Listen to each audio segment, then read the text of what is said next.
অনেকদিন যাবত থেকে কিন্তু মালয়েশিয়ার কলিং খুলতেছে, কিন্তু মালয়েশিয়ার কলিং কিন্তু ভাই এখনো খোলেনি। মালয়েশিয়ার কলিং খোলার আর কি প্রসেসিংটা চলতেছে, এখনো আর কি কলিং খোলেনি। তো হয়তো বা মনে হয় অতি তাড়াতাড়ি আর কি খুলবো, এখনো কিন্তু খোলেনি।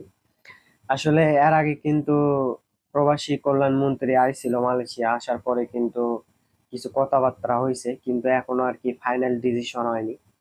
তার ভেতরে কিন্তু কিছু কিছু বাংলাদেশে কিন্তু এজেন্ট আছে।